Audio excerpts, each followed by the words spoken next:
دیکھیے، ہم دیکھ رہے تھے سرد ویران اندھیرا گھر، بالزاک کا ناول ہے، اور ظاہر ہے کہ یہ جو زمانہ ہے یہ انقلاب فرانس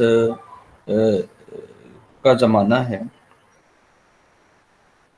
کہ انقلاب فرانس کے زمانے میں کیا صورت حال تھی فرانس کی،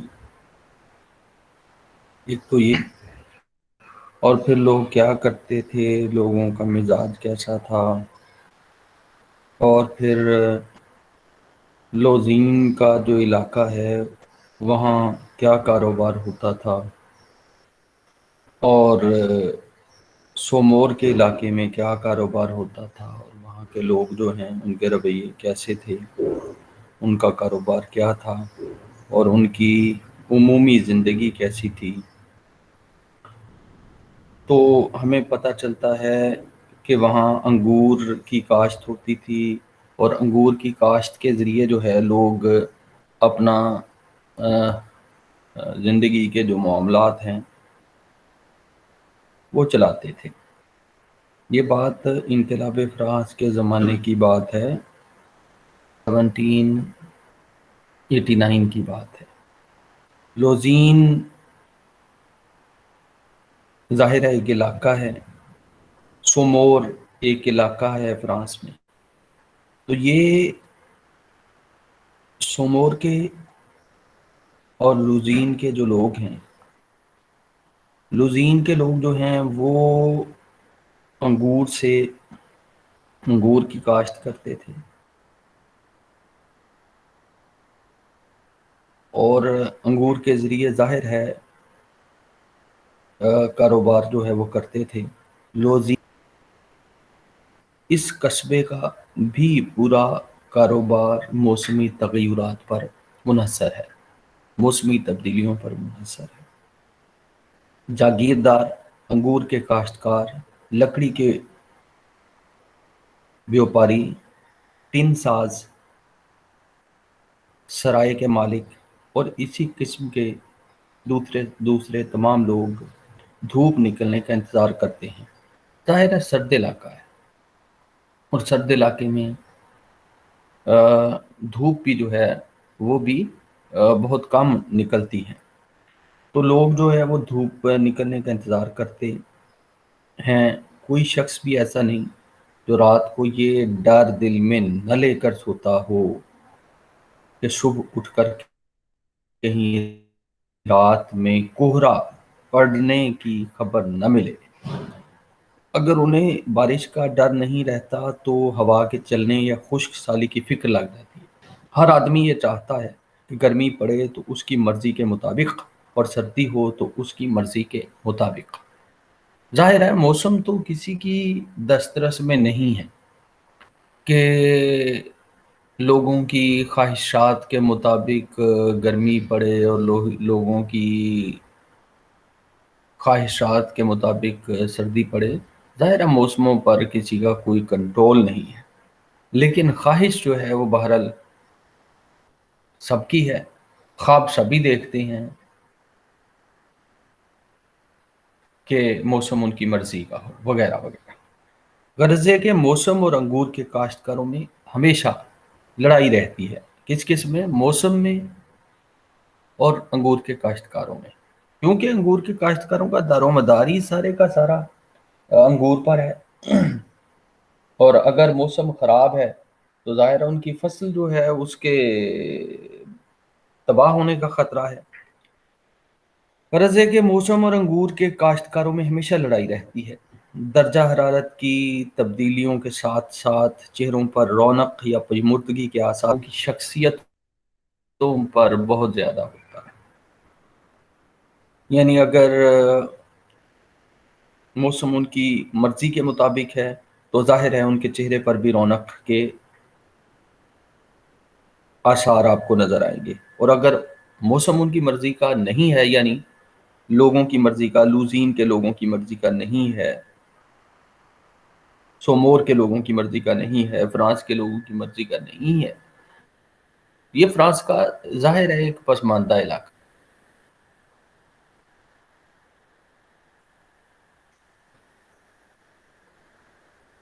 اگر موسم لوگوں کو آپ کو اس طرح سے یہ کہ ان کے چہروں پر رونق ہے وغیرہ وغیرہ. سومور کی اس پرانی سڑک پر بعض دفعہ ایک کونے سے دوسرے کونے الفاظ گونجتے ہیں. بہت ہی عمدہ موسم ہے. اب یہ الفاظ گونجتے ہیں بہت ہی عمدہ موسم ہے. ظاہر ایک موسم ہے تو لوگ خوش ہیں، ان کے چہروں پر رونق ہے.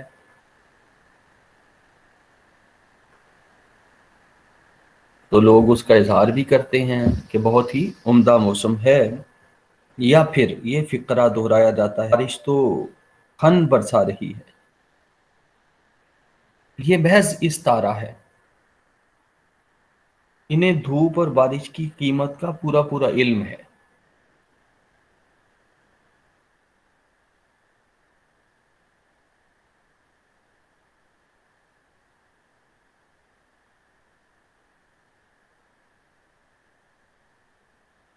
ظاہر ہے دھوپ اور اگر اولے پڑ گئے تو ظاہر انگور کی. گرمی کے زمانے میں ہفتے کے روز 12 بجے کے بعد 1 پیسے کا لین دین نہیں کر سکتے.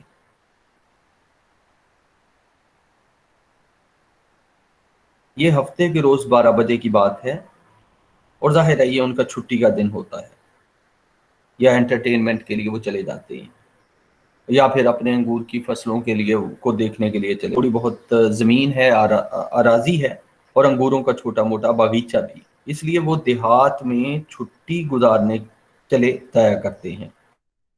ہفتے کے روز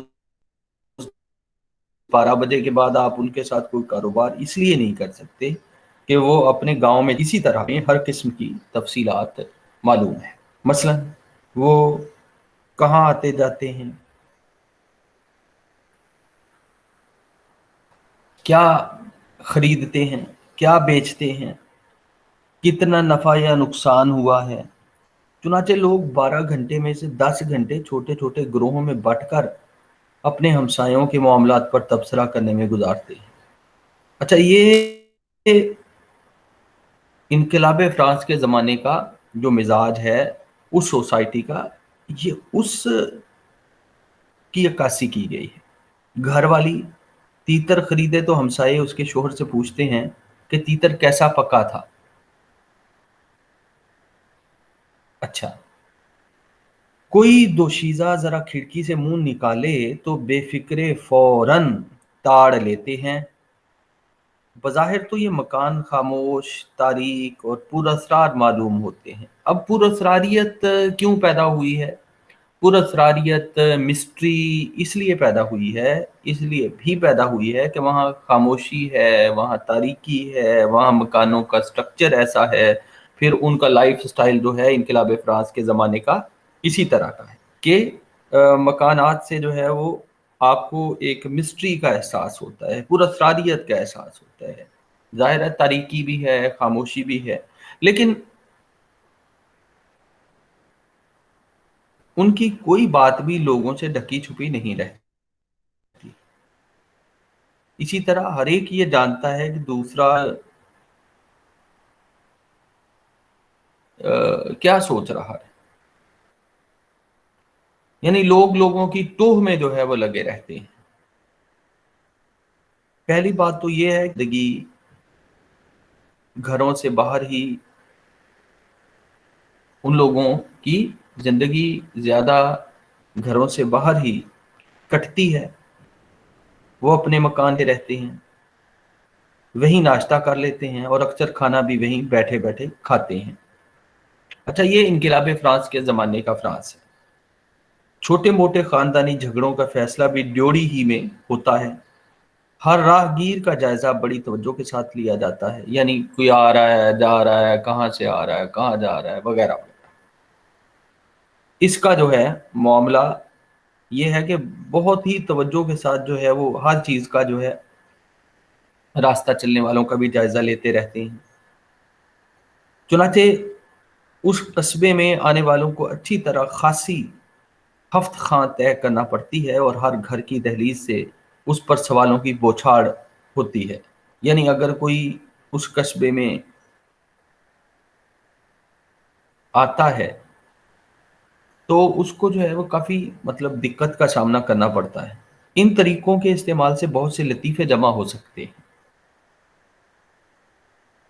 یہی وجہ ہے کہ آ یہ یہی وجہ ہے کہ یہ بھی آپ کو پتہ ہے، جیسے لوزین کا آپ کو پتہ ہے کہ ایک علاقے کا نام ہے، سمور کا آپ کو معلوم ہے، ایسے ہی آئیے کے رہنے والے جو ذرا عقل مند واقع ہوئے ہیں، آئیے ایک علاقے کا نام ہے، آپ جانتے ہیں، اور بہت حضرت جواب بھی ہیں۔ ان کو گپتی کے لقب سے نوازا گیا ہے۔ گپت چھپی ہوئی چیز۔ پرانے حصے کے بڑے بڑے گھر جہاں ایک زمانے میں رئیس لوگ رہا کرتے تھے، اس سڑک کے پرلی طرف ہے۔ یعنی ایک طرف جو ہے دکھایا گیا ہے طبقاتی جو سلسلہ ہے، طبقاتی نظام ہے، وہ بھی دکھایا گیا ہے کہ ایک سڑک کے ایک طرف جو ہے جو ظاہر ہے کہ رئیس نہیں ہے۔ انہی میں سے ایک مکان میں وہ سب واقعات رونما ہوئے جن کا اس کہانی میں ذکر کیا جائے گا۔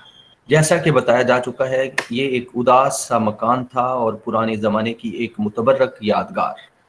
اب اداسی کیوں ہے، تاریکی کیوں ہے، پراسراریت کیوں ہے، یہ ساری ایلیمنٹ جو ہیں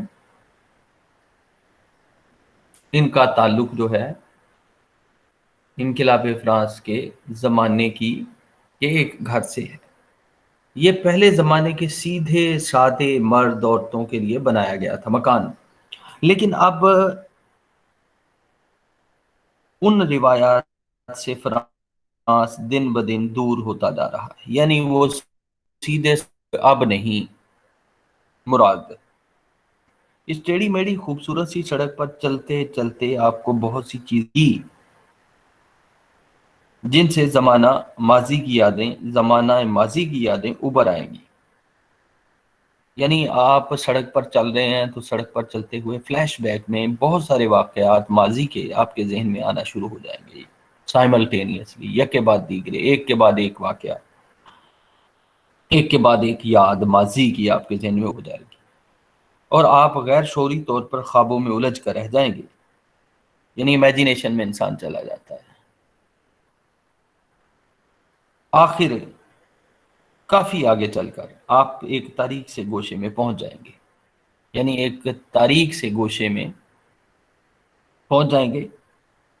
یہاں آپ کو موسیو گراوے یہ کریکٹر کا نام ہے۔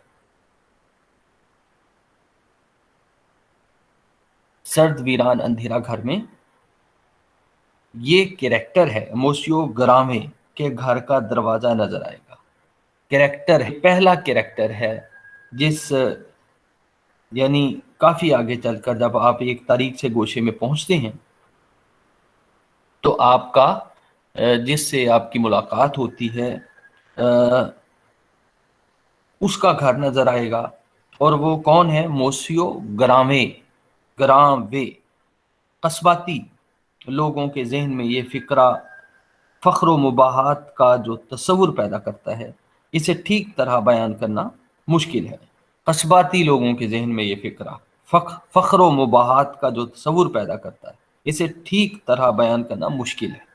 بس یہی ہو سکتا ہے کہ اس گھر کے مالک موسیو گراں کی سوانح عمری سنا دی جائے۔ یعنی موسیو گراں جو ہے اس کی زندگی بھر کے سارے واقعات جو ہیں وہ سنا دیے جائیں۔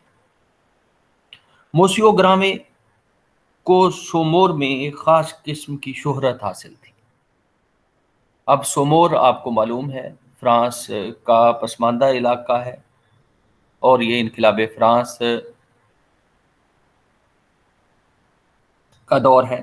موسیو گرامے کو سومور میں ایک خاص قسم کی شہرت حاصل تھی، پر اندازہ کرنا ایسے لوگوں کے لیے ممکن نہیں جو تھوڑے بہت دن قصبات میں نہ رہے ہوں، یعنی وہ لوگ موسیو گرامے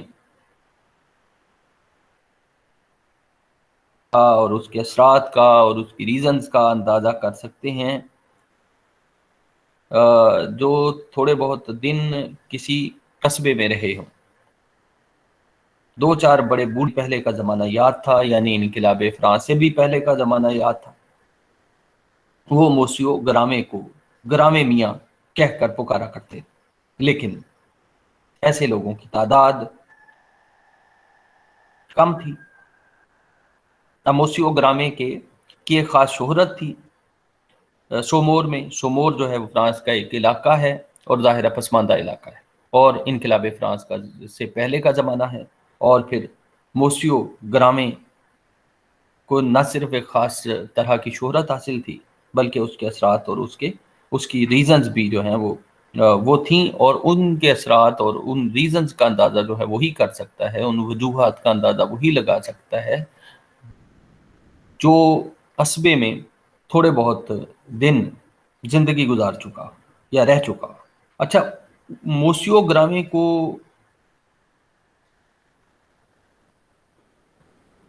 جو چند ایک بڑے بوڑھے زندہ تھے اس علاقے کے، وہ موسیو گراوے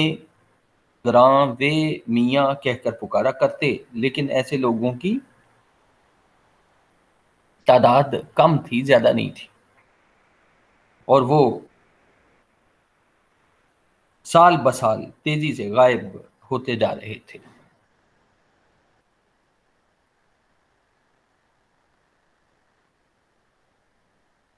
تیزی سے غائب ہوتے جا رہے تھے، مطلب جو ٹائم وقت گزرنے کے ساتھ ساتھ وہ بھی دنیا سے جو ہے وہ رخصت ہو رہے۔ 1789 میں گرامے بہت بس تھا۔ اب یہ بات انقلاب کی ہے۔ انقلاب فرانس 1789 میں شروع ہو چکا تھا۔ اس کا کاروبار بڑی خوبی سے، یعنی اس کا کاروبار بڑی خوبی سے چل رہا تھا، بہت اچھے طریقے۔ موسیو گرامے وہ لکھنا پڑھنا جانتا تھا اور خود ہی سارا حساب کتاب کرتا تھا۔ جب سومور شہر کے گرد و نواح میں گرجے کی پوری زمینیں گرجا گھر مراد ہے، فرانسیسی جمہوری نے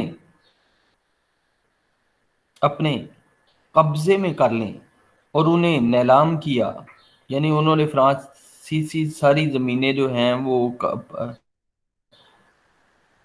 اپنے قبضے میں کر لیں اور انہیں نیلام کیا، بیچا،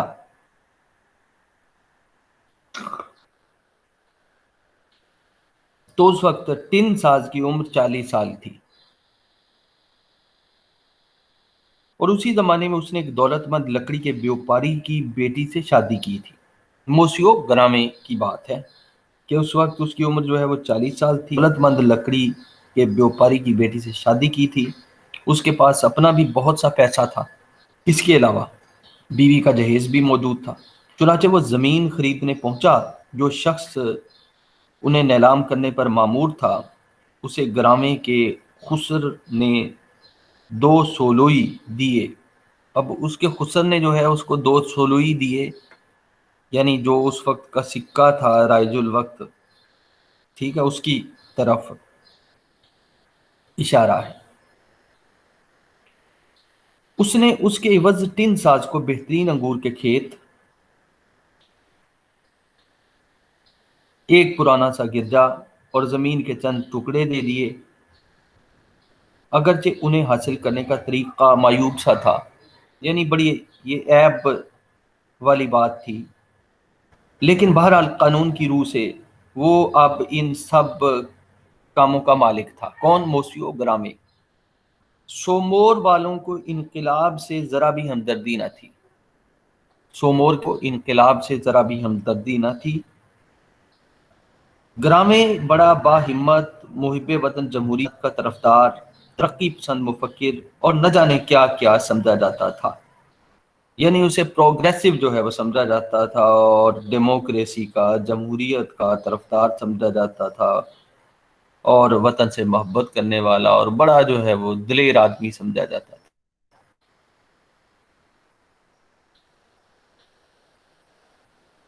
مگر حقیقت یہ تھی کہ ٹن ساز کو انگور کے کھیتوں کے سوا اور کسی کی کوئی پرواہ نہ تھی. ریالٹی جو ہے وہ اس کے برعکس جو ہے وہ تھی. حقیقت جو ہے وہ اس کے برعکس تھی. حقیقت کیا تھی کہ اس کو جو ہے وہ اسی چیز سے غرض تھی. کس غرض تھی؟ اس کو اپنے کام سے غرض تھی، اس کو کسی سے کوئی غرض نہیں تھی. بظاہر جو ہے وہ وطن سے محبت کرنے والا بھی تھا، باہمت بھی تھا، جمہوریت کا طرفدار بھی تھا، اور پروگریسو بھی تھا، ترقی پسند بھی تھا. لیکن حقیقت میں جو ہے فی الاصل کیا تھا؟ فی الاصل جو ہے اسے جو ہے اپنے کام سے جو ہے وہ زیادہ وہ غرض تھی. حقیقت یہ تھی کہ ٹن ساز کو اپنے انگور کے کھیتوں کے سوا اور کسی کی کوئی پرواہ نہ تھی. یعنی اسے اپنے انگور کے کھیتوں سے ہی دلچسپی تھی، اور چیز کی اسے کوئی پرواہ نہ تھی. کس کو؟ اب ظاہرہ موسیو گرامے کی بات ہو رہی. سومور کے ضلع میں اسے حکومت کا نمائندہ نامزد کیا گیا، اور سیاسی اور تجارتی حلقوں کے لیے اس کا اثر نہایت صلح کن ثابت ہوا.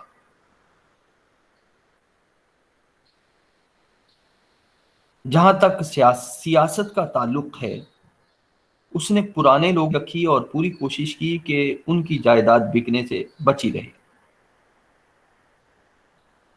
اب اس نے کیا کیا ہے؟ اس نے سیاست میں آ کر تجارت والے اور سیاست والے لوگوں کو آپس میں یوں کہہ لیجئے کہ آپس میں جوڑ دیا ہے.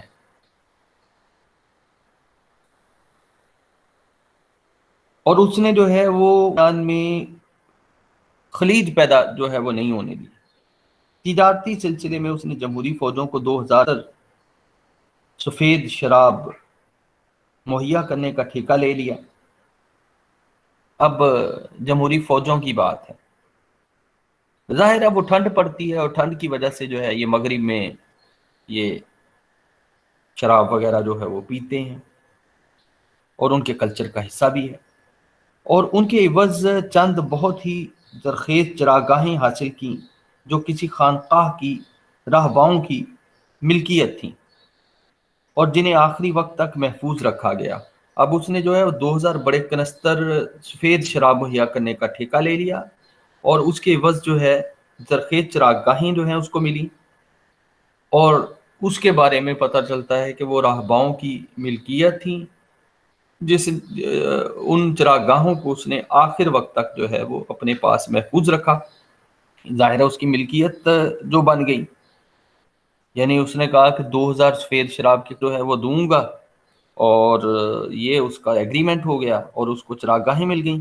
اور ان کے بارے میں پتہ چلتا ہے کہ کسی کرسچن جو ہے یا مطلب کسی ریلیجیس جو ہے وہ جو لوگ جنہیں آپ راہباؤں کہتے ہیں، ان میں سے کسی کی وہ زمین تھی. اس نے آخر تک اس کو جو ہے وہ محفوظ رکھا. جمہوریت کے زمانے میں موسیو گرامے میئر بن گیا. اب جمہوریت آئی ہے، اس زمانے میں موسیو گرامے جو ہے وہ میئر بن گیا.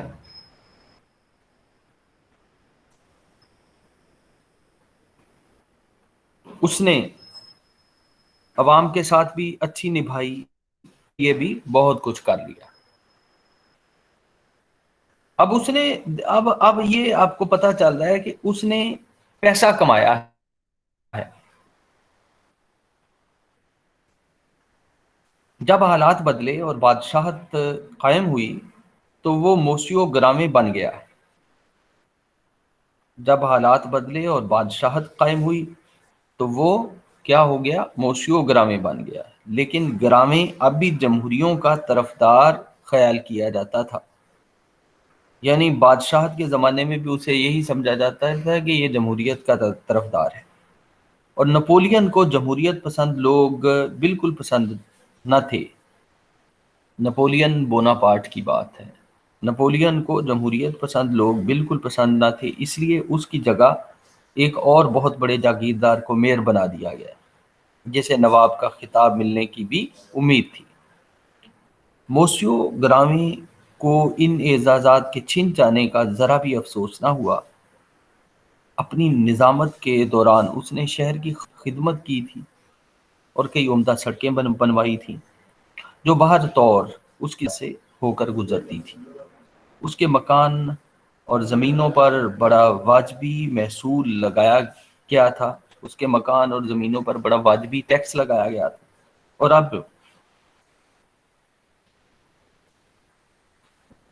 اب اس کو ٹیکس بھی زیادہ ادا نہ کرنا پڑتا تھا۔ چنانچہ اس فکر سے نجات مل جانے کے بعد اس نے اپنے انگوروں کی کاشت پر بہت محنت کرنا شروع کر دی تاکہ اس کی زمین میں بہترین قسم کا انگور پیدا ہو سکے۔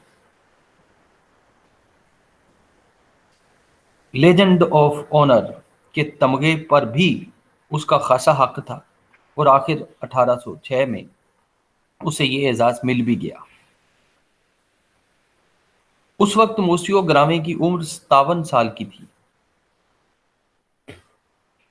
اور اس کی بیوی 36 برس کے لگ بھگ تھی، اور ان کی اکلوتی اولاد ایک ننھی 10 سال کی بچی تھی۔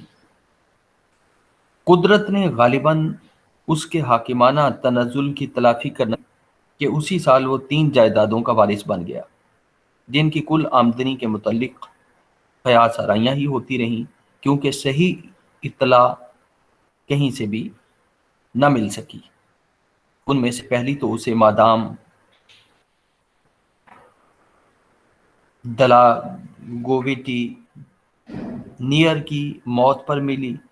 یہ مادام گرامی کی ماں تھی، مرحومہ برتی لیٹر خاندان سے تعلق رکھتی تھی، اور اس کے والد موسیو ولا برتی لیٹر کا بھی کچھ عرصے بعد ہی انتقال ہو گیا۔ تیسری موت مادام یاں ستئی کی ہوئی، جو ماں کے رشتے سے موسیو گرامی کی نانی ہوتی تھی۔ بڈھے موسیو ولا برتیئر کا خیال تھا کہ کسی کام میں پیسہ لگانا پھینک دینے کے برابر ہے۔ اپنے روپے کا زیادہ سے زیادہ سود لے کر بھی اسے اتنا مزہ نہ آتا جتنا اپنے جمع کیے ہوئے سونے کے ڈھیر کو دیکھ کر آتا تھا۔ اب آپ کو پتہ چل گیا کہ وہاں جو ہے وہ سود کا بھی جو ہے وہ ایک کاروبار تھا، اور پھر طرح طرح کے جو ہیں اس میں معاملات۔ چنانچہ چومور کے میئر نے ولا برتیئر کی سالانہ آمدنی کے لحاظ سے اس کی بچت کا اندازہ لگایا۔ اب کیا ہے، اس کو اپنی نانی کی طرف سے بھی جو ہے وہ جائیداد مل گئی، اس کو اپنی ماں کی طرف سے بھی جائیداد مل گئی، اور اس کو جو ہے جو ایک بوڑھا شخص تھا موسیو ولا برتیئر، ٹھیک ہے،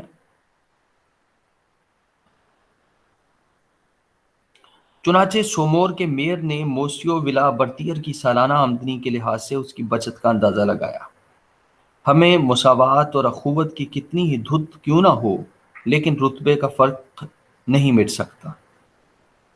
موسیو گرامی کو بھی ایک نیا امتیاز حاصل ہو گیا، یعنی گرد و نواح میں وہ سب سے زیادہ ٹیکس ادا کرتا تھا۔ سب سے زیادہ ٹیکس ادا کرنے والا موسیو گرامی تھا۔ اب